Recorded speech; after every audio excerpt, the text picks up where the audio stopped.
आपका विषय नहीं है, लेकिन आपके व्याख्यान को सुनकर ऐसा कहीं किसी भी दर्शक को और मुझे भी ऐसा नहीं लगा कि प्रबंधन आपका विषय नहीं है। ये आपके व्यक्तित्व का बड़प्पन है कि आपने इस तरह से अपनी बात रखी। अनुशासन के साथ दंड की व्यवस्था के विधान को भी आपने बहुत ही सुंदर तरीके से यहाँ हम सभी के समक्ष रखा। बहुत बहुत अभिनंदन आपका इस सत्र के लिए। और अब मैं अध्यक्षीय उद्बोधन हेतु सादर आमंत्रित कर रही हूँ आदरणीय श्री रमेश शर्मा जी को, संरक्षक, संस्कार भारती, मध्य प्रदेश।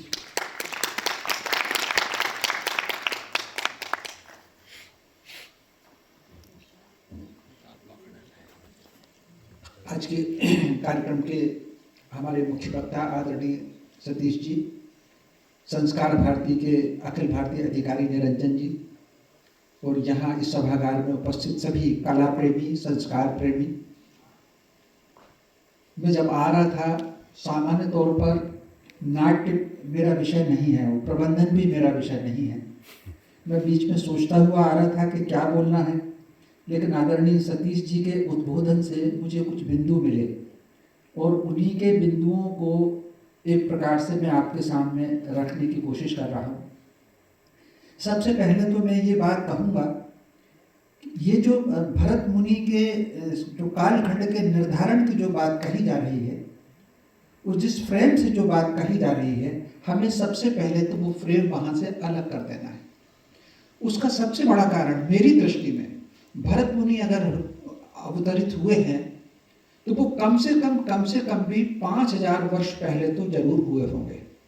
ये जो पश्चिम कालखंड निर्धारण का जो पश्चिम का फार्मूला है, उसको हमको त्याग देना चाहिए। और ये जो 5000 वर्ष में भारत मुनि का कालखंड निर्धारित करता हूँ उससे पहले का, उसके दो कारण हैं। उसका कारण ये है कि अगर आप भरत मुनि का जो पूरा नाट्य शास्त्र पर एक दृष्टि डालेंगे, उनके पूरे 36 अध्याय पर दृष्टि डालेंगे और उनके जीवन पर दृष्टि डालेंगे, तो ये वो दृष्टि आती है उस समय के जो पुराण काल के जिन राजाओं के नाम उनके समकालीन आते हैं, देवताओं से मिलने की उनकी बात आती है। ये सारी की सारी कृष्ण जन्म से पहले की बात है, द्वापर से पहले की बात है। द्वापर में देवताओं का विचरण समाप्त हो गया था। आप अगर आप वंशावली देखेंगे, चाहे तो इक्ष्वाकु वंश की वंशावली देखेंगे या किसी और वंश की वंशावली देखेंगे, तो ये सारी वंशावली लगभग समापन पर आ गई थी। और कृष्ण का काल या गीता का काल 5176 वर्ष या 5192 वर्ष जो निर्धारण है, 10-20 वर्षों का उसमें विवाद है।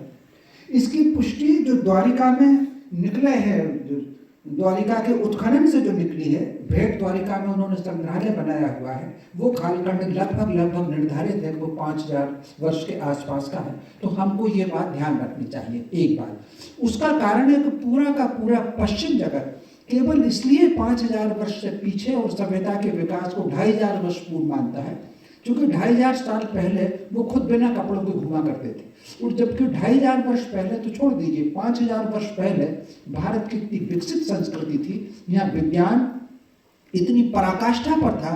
आज नासा वहां तक नहीं पहुंचा जहां तक विज्ञान 5000 वर्ष पहले था। एक छोटा सा उदाहरण देकर के फिर मैं भरत मुनि के नाट्य शास्त्र पर आता हूँ। जैसा कि हम योगाब्द की गीता का कालखंड मानते हैं, गीता का अगर आप 10वां अध्याय देखेंगे, विभूति योग, उन्होंने कहा कि मैं ज्योतियों में सूर्य हूँ, मैं ताराओं में चंद्रमा हूँ, वृक्षों में पीपल हूँ।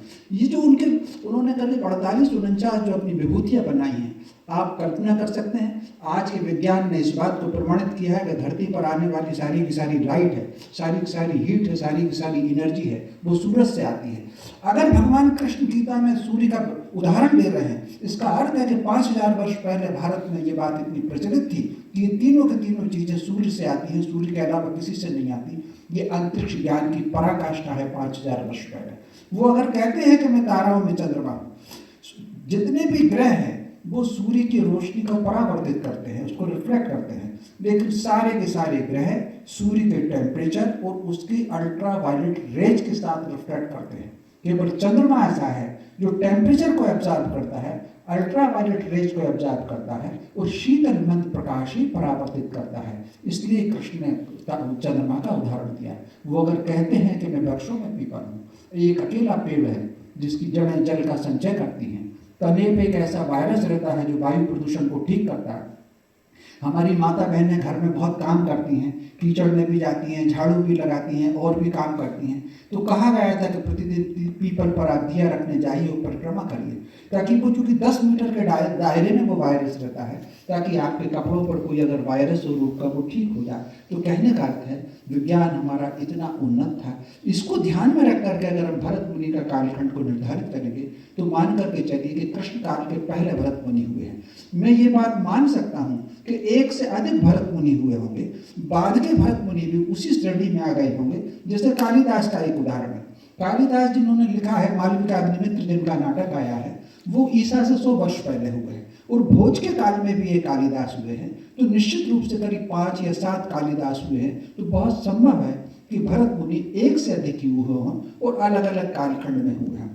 दूसरी जो सबसे बड़ी बात, जो प्रश्न भी सब लोगों ने पूछे थे कि आखिर क्या ऐसी बात है कि नाट्य हमारे यहाँ से कहीं ना कहीं गायब हो रहा है, और जो नाट्य का पूरा संदेश था, जैसा कि आज का विषय है प्रबंधन। प्रबंधन कितने प्रकार का होता है?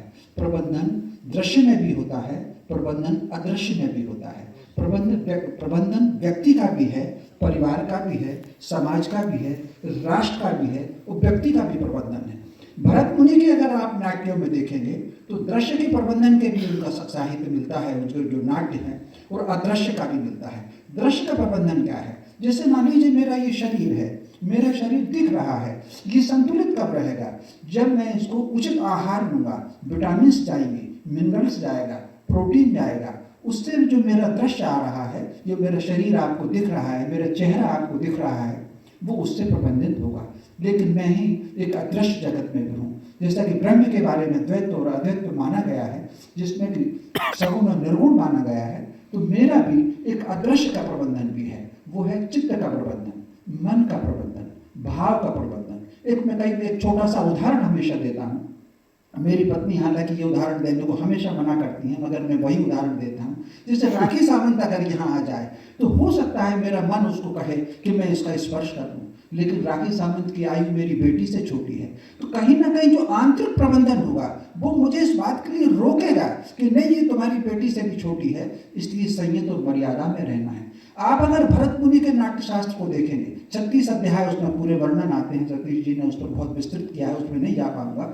उनके सारे के सारे नाट्य में अगर आप देखेंगे तो शरीर के 5 कोषों के प्रबंधन आपको उसमें मिलेगा, 9 के 9 रस आपको उसमें मिलेंगे। ये जो हमारे यहाँ रस है, जिसको वात्सल्य भी आया है, श्रृंगार भी आया है, जितने भी रस हमारे हैं, ये रस शरीर के 5 कोषों का प्रबंधन करते हैं। शरीर के 5 कोष कौन है? शरीर का पहला कोष है अन्नमय कोष, दूसरा प्राणमय कोष है, तीसरा मनोमय कोष है, चौथा ज्ञानमय कोष है, फिर आत्मय कोष है।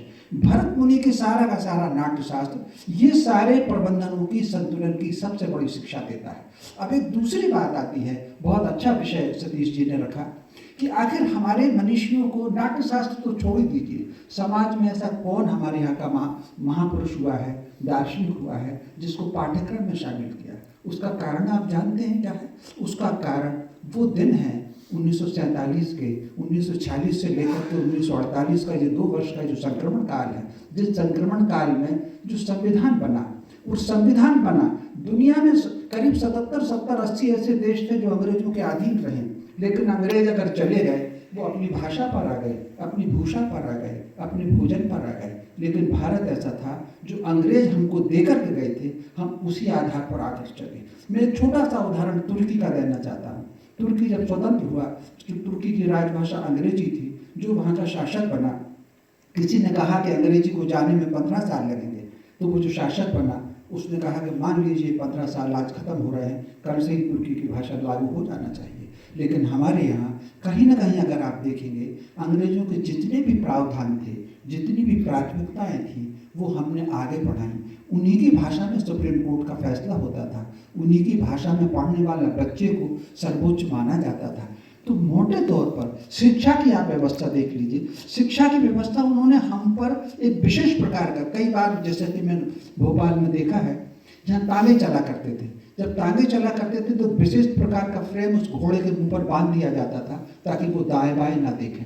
ठीक उसी प्रकार हिंदुओं के मुंह पर एक विशेष प्रकार का एक ऐसा आवरण डाल दिया गया न तो वो अपनी संस्कृति को देख पाए, न अपने हित को देख पाए, न अहित को देख पाए। अगर आप ये नाट्य शास्त्र की दृष्टि से देखेंगे तो नाट्य शास्त्र में क्या है, सबसे पहले जो नाट्य शास्त्र चला करते थे उसमें संपूर्ण बातें आती थी, उसमें परिवार का प्रबंधन आता था, कुटुंब की बात आती थी, उसमें कहीं ना कहीं व्यक्ति के निर्माण की बात आती थी। सबसे पहले जो नाटक खेले जाते थे वो राम कथा के खेले जाते थे।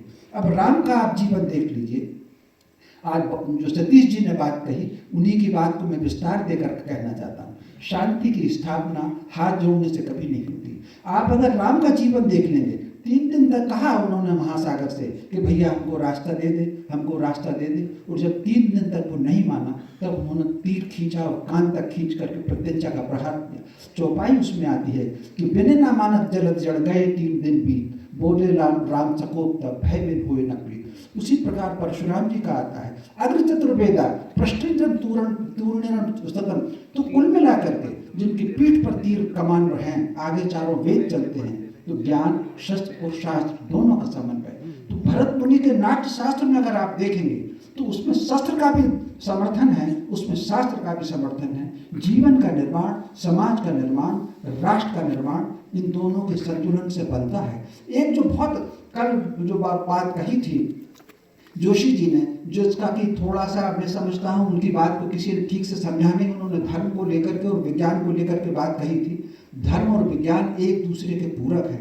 धर्म के बिना विज्ञान चल नहीं सकता और विज्ञान के बिना धर्म चल नहीं सकता। भारतीय वाङ्मय में देखेंगे तो धर्म और विज्ञान दोनों के दोनों साथ साथ चला करते हैं। अगर धर्म नहीं होगा और विज्ञान तरक्की करेगा तो विज्ञान अंधा है, दुनिया को विनाश की तरफ लेकर के चला जाएगा, जैसा कि पश्चिम का विज्ञान लेकर के चला गया है। और अगर केवल धर्म बनेगा, विज्ञान अगर कम हो जाएगा तो मान करके चलिए कि वो समाज भी कहीं जा नहीं सकता। जिस प्रकार 1000 वर्षों में भारतीय समाज के सामने से विज्ञान उन्होंने दूर किया, अनुसंधान उन्होंने दूर किया, तो आज ये तो हो गया है कि हमारे यहाँ करोड़ों करोड़ों लोग महाकुंभ में स्नान करने को चले जा रहे हैं, नए कीर्तिमान बना रहे हैं। लेकिन कहीं आप कितनी ऐसी बस्तियां हैं, एक दुष्ट आकर के बस गया तो सारे सज्जन लोग बस्ती को मकान बेच करके चले जाते हैं। तो कुल मिलाकर के ये जो संतुलन था जीवन का, ये संतुलन समाप्त हो गया। आज अगर समाज में वो संतुलन आना है, वो हमारे शौर्य को लाना है, वो हमारी शांति को लेकर के आना है, तो मान करके चलिए उसके लिए कहीं ना कहीं भरत मुनि जैसे जो महापुरुष थे, भरत मुनि जैसे नाट्य शास्त्र थे। नाट्य शब्द को ही अगर आप देखेंगे तो ये नट धातु से बनता है। हालांकि संस्कृत मेरा विषय नहीं रहा, जब मैं विद्यार्थी था तो मेरा विषय अंग्रेजी था, फिर भी कुछ महापुरुषों के सानिध्य में आकर के कुछ जो भाषा समझी, तो नाट्य शब्द अगर आप देखेंगे तो नट धातु से बनता है। अब नट धातु को देखेंगे तो उसमें 2 व्यंजन आते हैं, एक ना आता है और एक टा आता है। हमारे स्वर और व्यंजन की जो कल्पना है उसमें ये 2 व्यंजन ऐसे हैं, एक ना और एक माँ। ये दोनों जिस प्रकार ब्रह्म की परिभाषा हम मानते हैं सगुण की और निर्गुण की, ठीक उसी प्रकार माँ और ना सगुण और निर्गुण के रूप में पूरी सृष्टि में व्यापे हुए हैं। अगर आप ओम शब्द का उच्चारण करते हैं, आ के बाद अगर अदृश्य रूप में ध्वनि अगर निकलती है तो वो ना की निकलती है, और ओम शब्द का जो समापन होता है वो माँ पर होता है। इसीलिए ऋग्वेद में जब नास्ति सूक्त आरंभ होता है, जो सृष्टि के निर्माण का रहस्य जिसके अंदर वर्णन है, उसका नाम नास्तीय नाम है, वो नाम ना से शुरू होता है। इसीलिए ये नाट्य शब्द जो है नट धातु से जो बनता है, तो बच्चा होगा जो जिसमें ऊर्जा अधिक होगी, काम अधिक कर रहा होगा, उसको नटखट ही कहेंगे। तो ये जो नट शब्द आता है, तो कुल मिलाकर के तो उस आधार पर ये नाट्य शास्त्र बना हुआ है। तो ये जो नाट्य शास्त्र की कला थी, ये समाज के शिक्षण के लिए थी, प्रशिक्षण के लिए थी, व्यक्तियों को समझने और समझाने के लिए थी, न केवल अपने जीवन की उन्नति को करना बल्कि समाज की उन्नति को करना। जो राम जी को लेकर के जो सबसे पहले नाट्य शास्त्र बना था, आप कल्पना कर सकते हैं, उन्होंने भारतीय समाज को पतन करने के लिए राम जी को नाट्य कला से हटाया, और राम जी को नाट्य कला से हटा करके श्रृंगार को उसमें जोड़ा, उसमें प्रेम कथाएं उसमें जोड़ी, और प्रेम कथा जोड़ते जोड़ते सारा का सारा उठा करके उन्होंने जो वीरता का भाव था, जो समाज के निर्माण का भाव था, जो राष्ट्र के निर्माण का भाव था, वो सारा का सारा उन्होंने अलग किया। हम उनके षड्यंत्रों में ऐसे फंस गए कि हम भी अगर कभी करते भी हैं, कोई एकांकी करते हैं, तो हम भी उसी आधार पर कहीं ना कहीं नृत्य उसमें हो जाएगा, गीत हो जाएगा, श्रृंगार हो जाएगा। उसका जो वीरता का भाव था, जो भय का जो भाव था, वो भाव उसके सारे के सारे समाप्त होते चले गए, और धीरे धीरे धीरे धीरे करके उस नाट्य कला को वो फैशन शो की तरफ चले गए। उन्होंने पूरा का पूरा शरीर की तरफ उसको केंद्रित कर दिया और ले जा करके फिल्मों में ऐसा चले गए।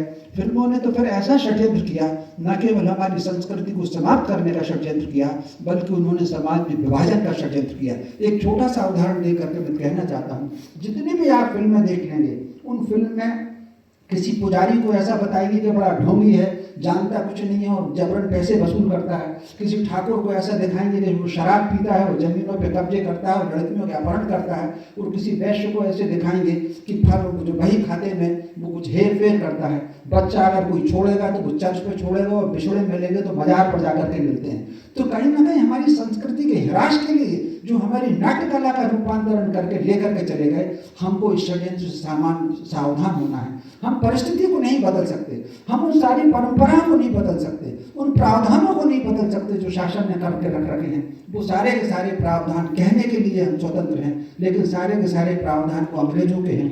तो कुल मिलाकर के हम ना शिक्षा पद्धति को बदल सकते हैं, ना पुस्तकों को बदल सकते हैं, लेकिन घर में जो हमारे आदर्श पुरुष रहे हैं उस सत्य को लेकर के समझ सकते हैं। एक बात कह करके मैं अपनी बात को विराम दूंगा, जो उस बात को मैं कई बार रिपीट करता हूँ, इस बात को विराम देना चाहता हूँ।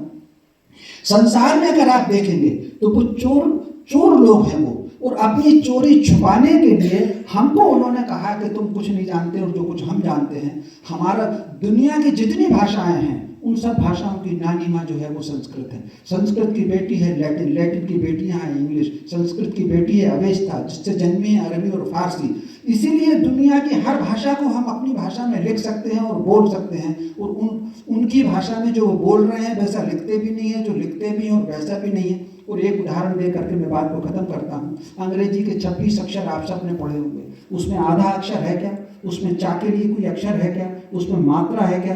अंग्रेजी में ना मात्रा है, ना चा है, ना आधा अक्षर है। फिर तुमने चर्चिल नाम क्यों रख रखा? जुगाड़ करके सी और एस से तुम चा बनाते हो और आधी मात्रा बनाते हो। तो कुल मिलाकर के हमको अपने मूल पर लौटना है। हमारी भाषा सबसे प्राचीन भाषा है, हमारी संस्कृति सबसे प्राचीन संस्कृति है। इसके लिए सबसे पहले तो हम समझ लें कि हम कितने वर्ष पुराने हैं। हम ये 2500-3000 वर्ष को तो छोड़ दीजिए, हमको 5000 वर्ष पहले की सारी सभ्यता का अन्वेषण करना, उस आधार पर राम का निर्धारण हो, उस आधार पर कृष्ण का निर्धारण हो, उस आधार पर भरत मुनि के कालखंड का निर्धारण हो।